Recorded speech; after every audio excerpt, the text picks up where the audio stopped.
Isang puting bato mula sa kuweba. Nagtataglay raw ng pambihirang lakas at kapangyarihan. Hello, what's up? Your best here. Sa video na ito ay pag-usapan natin kung ano nga ba ang Bato Omo, ang mga taglay nitong kapangyarihan at kung papaano nga ba matutukoy kung mayroon itong bisa. Ano nga ba ang Bato Omo? Ang Bato Omo o tinatawag ring mutya ng kuweba o batong engkanto ay isang uri ng maputing bato na kadalasang makukuha sa loob ng kuweba. Pinaniniwalaan na ang batong ito o Bato Omo ay isang mabisang pananggalang o gamit, lalo na ng mga antingero o mga manggagamot. Ang Bato Omo ay kadalasang nabubuo dahil sa konsentrasyon ng calcium salt na lumalaki sa paglipas ng panahon sa tulong ng malumanay na daloy ng tubig sa loob ng kuweba. Kaya ito ay nagiging makinis at makinang. Subalit mayroon din namang ibang hugis ito at minsan pa nga ay maaaring magaspang kung inyong hahawakan. Karaniwang 1 hanggang 20 cm ang diameter ng bilog ng mga Bato Omo. Ayon sa paniniwala ay nagtataglay ng kakaibang kapangyarihan o agimat ang batong ito. Kadalasan itong ginagamit ng mga manggagamot upang magtaboy sa mga masamang elemento o itim na mahika. Inilalagay ito sa isang basong tubig, pagkatapos ay pinapainom sa mga may sakit. Ang Bato Omo rin ay sinasabing swerte sa sabong kung ipapahid sa balahibo ng manok, o ipapainom dito ang ipinagbabaran ng Bato Omo. Kung ang mag-asawa naman ay hindi magkaanak-anak, ay inirekomenda rin ang pag-inom nito bago sila magsiping. At ang pinakamalakas nitong gamit ay ang kunat at kabal, na sadyang mapapasa iyo kung magtatangan ka ng batong ito. Kunat ng balat upang hindi katablan ng anumang matatalas na bagay gaya ng itak. Narito ang ilang pamamaraan upang malaman kung tunay ang iyong hawak na Bato Omo.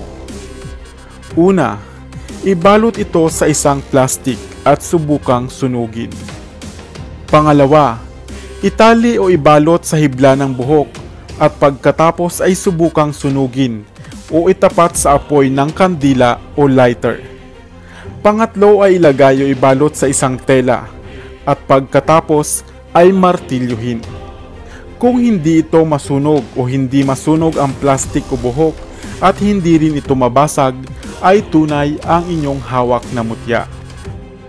Subalit ayon naman sa siyensya, ang Bato Omo o cave pearl daw ay talagang hindi na maaaring masunog, sapagkat naabot na nito ang kanyang maximum oxidation state o pagkasunog. Sa makatuwid ay puro calcite na ang Bato Omo. Hindi rin umano ito madaling mabasag sapagkat ito ay binubuo ng calcium salt na mas matigas pa nga sa ating mga ngipin. Subalit gamit ang quicklime ay maaari itong mapino o ma-decompose. Kadalasang makapangyarihan ang Bato Omo hindi dahil sa taglay nitong natural na bisa, kundi sa mga dasal o orasyon na ipinapakain dito. At higit sa lahat ay ang matibay na pananalig at pananampalataya ng sinumang nagtatangan nito. Tandaan na ang pananampalataya pa rin sa ating Panginoon ang siyang makapangyarihan sa lahat.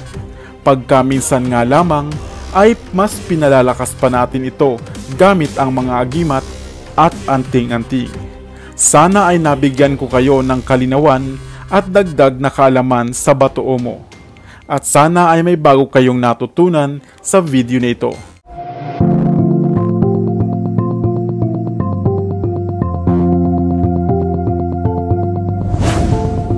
Isang uri ng buto sa Pilipinas, pinaniniwalaan na nabibiyak raw sa oras na mayroong masamang magtatangka sa buhay mo. Mayroong tao na nagbabalak ng hindi maganda o hindi kaya naman ay mayroong naninira sa iyo. Narinig mo na ba ito? Ang buto na kung tawagin ay buto ng sinukuan.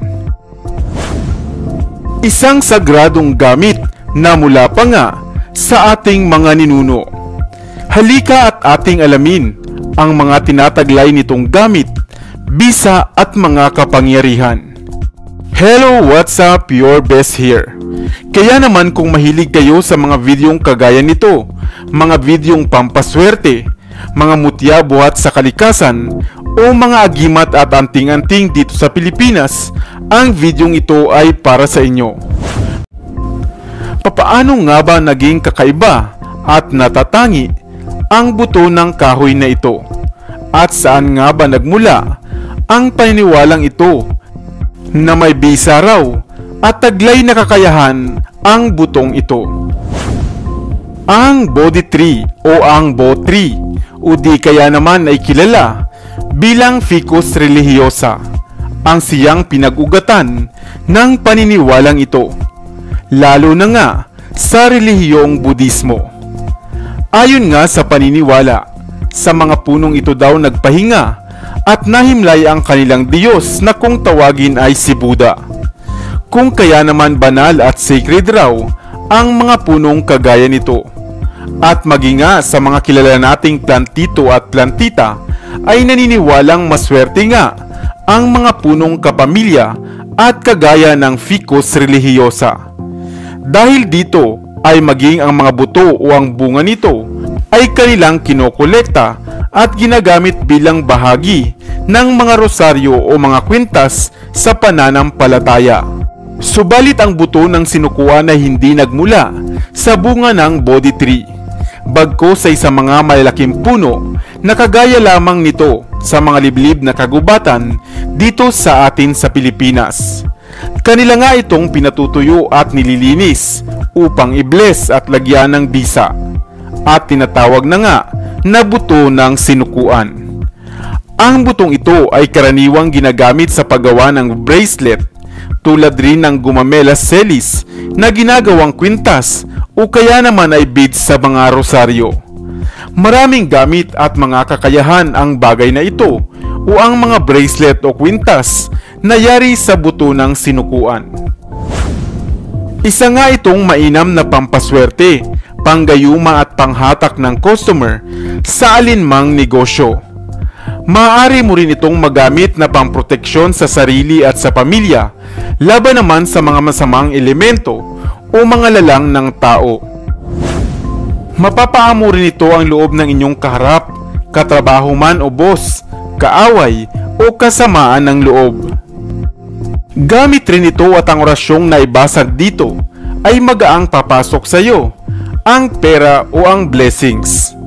At sa oras nga na mayroong magtangka sa buhay mo o mayroong nagbabalak ng masama sa iyo, ay pininiwala ang kusang nabibiyak o nabibitak ang mga butong ito ng sinukuan, bilang magsilbing warning sa mayroong suot-suot nito.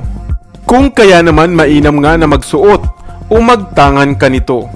At syempre, una na ang pananampalataya mo sa may kapal, na ilayo ka nga sa mga kapahamakan.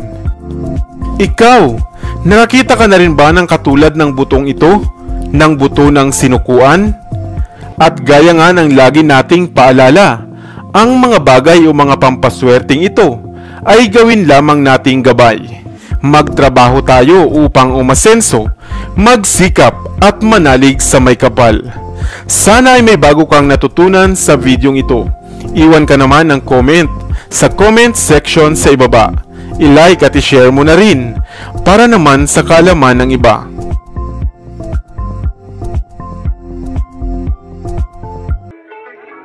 Dito na sa Best TV, tayo ay matuto, utak mapuno ng bagong kaalaman. Dito na sa Best TV, tayo ay lumibot, lihim na mundo ay ating matuklasan. Dito yan sa Best TV, dito yan sa Best TV, dito yan sa Best TV. Sapagkat ang mga laki may alam, dito yan sa Best TV. Tara, sabay-sabay tayo na matuto.